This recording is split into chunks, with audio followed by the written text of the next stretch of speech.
Salut, vous êtes bien sûr sur Africa is Wealth, la chaîne qui change des vies. Dans cette nouvelle vidéo, je vous présente 5 business à fort potentiel en Afrique en 2021 et au-delà. Vous savez, chaque crise que nous traversons crée deux choses, des problèmes et des opportunités.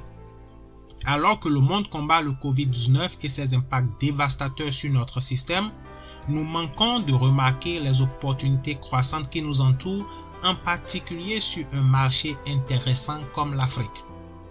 Étonnamment, l'année dernière, malgré la pandémie et les blocages et fermetures d'entreprises qui l'ont accompagnée, les startups technologiques à travers l'Afrique ont encore levé 1,3 milliard de dollars auprès d'investisseurs locaux et internationaux. J'espère qu'en vous montrant les opportunités qui vont suivre tout à l'heure, que vous n'allez pas rester les bras croisés. L'Afrique a un potentiel de croissance important et c'est pourquoi vous devez porter une attention particulière aux opportunités de business que je vous présente ici.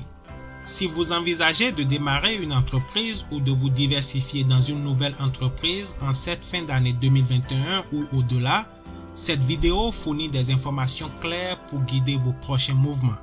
Les business que vous êtes sur le point de découvrir sont basés sur des problèmes non résolus, des besoins mal desservis ou ignorés, et je suis convaincu que vous allez trouver cette vidéo intéressante. N'oubliez donc pas de la partager avec vos amis, ils vont vous en remercier. La première opportunité, ce sont les produits alimentaires de marque. Avec plus d'1 milliard de bouches à nourrir, l'alimentation est l'une des plus grandes opportunités de business en Afrique.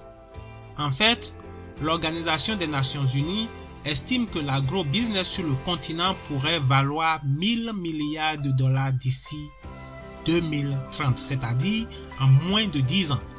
Mais il y a quelque chose de très étrange dans la façon dont la nourriture est vendue dans de nombreuses régions d'Afrique. Pendant la saison des récoltes, la plupart des produits alimentaires sont abondants, frais et bon marché. Et la surabondance et l'offre excédentaire du marché entraînent souvent beaucoup de gaspillage. Mais dans les rayons, de nombreux supermarchés locaux et détaillants internationaux dans les zones urbaines d'Afrique, quelque chose de très différent se passe. Il existe de nombreux produits alimentaires de marque importés d'autres parties du monde comme les États-Unis, l'Europe, l'Asie et l'Amérique du Sud. Et c'est là que réside l'énigme. Pourquoi un continent qui produit de grandes quantités de nourriture dépense-t-il encore plus de 35 milliards de dollars par an pour importer des aliments en conserve, en sac, en bouteilles et sous d'autres formats emballés? Bien qu'il y ait plusieurs raisons à cela, une chose est claire. La chaîne de valeur de l'agro-industrie africaine est trop axée sur la production. Nos agriculteurs continuent d'essayer de produire de plus en plus de nourriture. Heureusement, cet écart important et croissant sur le marché attire des entrepreneurs intelligents comme nous. Nous pouvons faire comme Jennifer Bash en Tanzanie, qui a lancé une entreprise avec une marque bien distincte et distribue une gamme de produits, notamment des œufs, du riz, de la farine, de maïs transformé et de l'huile de tournesol aux supermarchés locaux. Dans d'autres vidéos, j'ai présenté des idées pareilles comme celle de Jennifer Bash et je vous invite à aller regarder ces vidéos.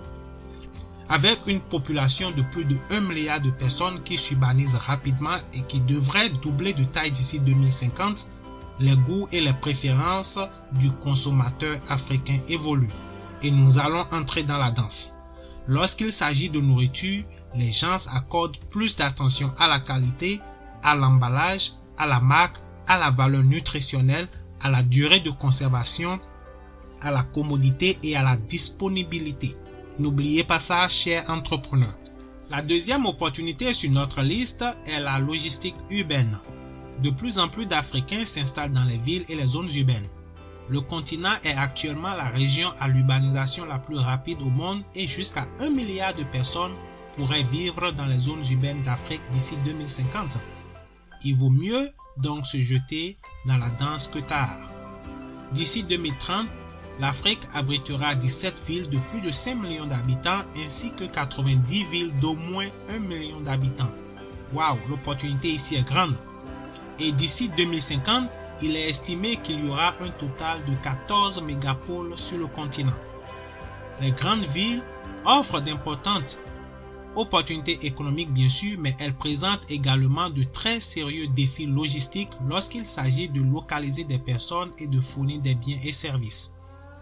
Un excellent exemple est l'absence d'un système d'adresse formel dans de nombreuses zones urbaines du continent. Sans adresse exacte et vérifiée, faire des affaires peut être très frustrant dans certaines régions d'Afrique. Les startups de commerce électronique, les banques, les entreprises de services publics et un éventail d'entreprises locales sont confrontés à des défis importants en matière de vérification d'identité, de livraison des commandes des clients et de suivi des données de localisation. L'idée que je vous présente ici, c'est d'installer une plateforme qui utiliserait une combinaison de technologies GPS, de photographie et de données de localisation téléphonique pour identifier les adresses difficiles à atteindre, ce qui serait idéal. À mesure que la population des zones urbaines africaines augmente, cela met à rude épreuve les infrastructures de transport limitées, ce qui rend très difficile la circulation des marchandises. De nos jours, le trafic routier dans la plupart des grandes villes africaines est un enfer. Et cela ne peut qu'empirer. La bonne nouvelle est qu'à travers l'Afrique, un nombre croissant de startups tentent de résoudre le problème de livraison du dernier kilométrage dans les zones urbaines en combinant la technologie avec un réseau d'agents, avec des motos, des voitures et des camions. Mais cela ne suffit pas. Vous pouvez vous mettre dans la danse vous-même et créer votre propre plateforme. Vous allez y gagner, vous allez gagner sérieusement de l'argent.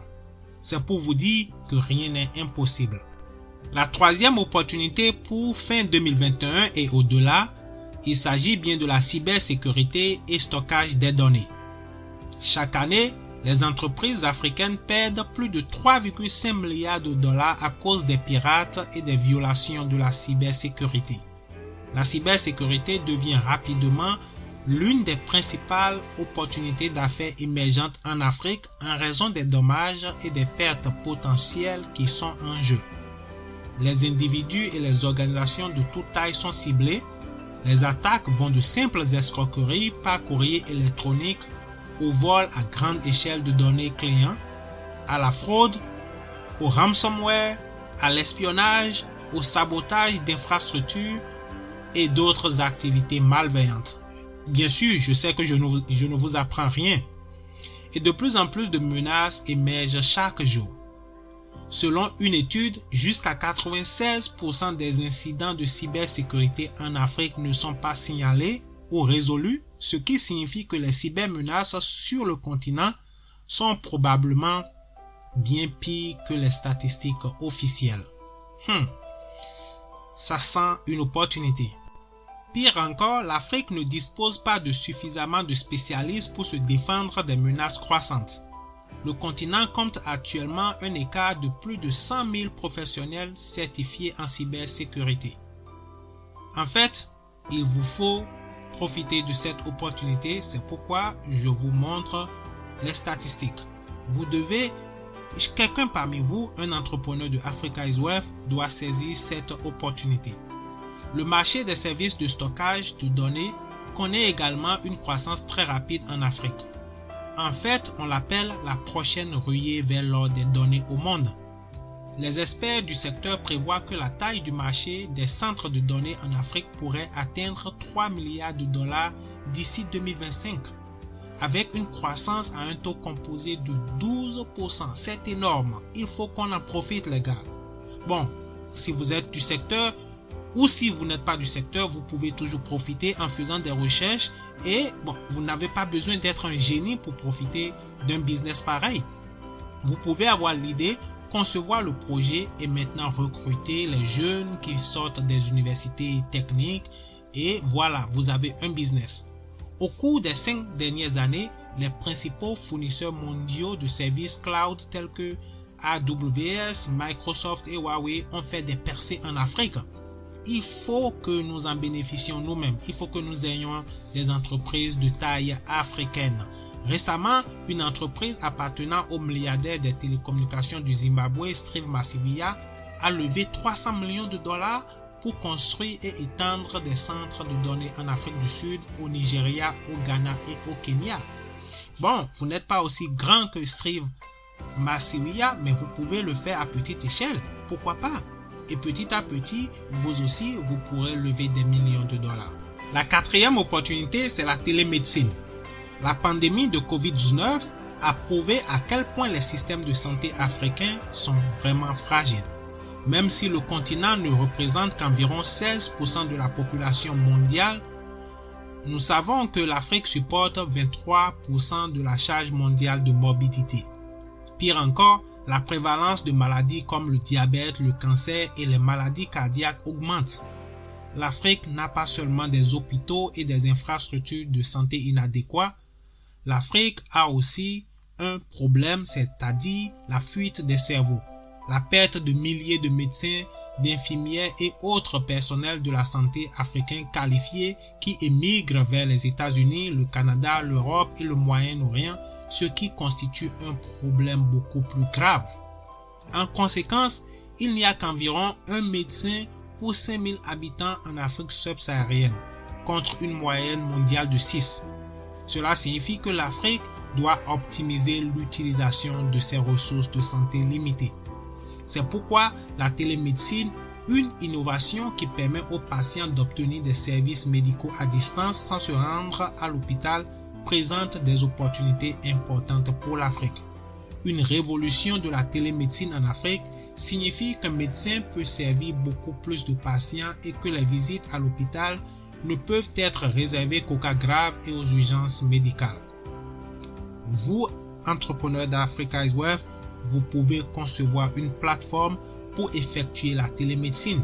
Bien sûr, vous n'exercez pas vous-même, votre job serait de concevoir la plateforme et laisser les médecins et patients l'utiliser contre un abonnement forfaitaire.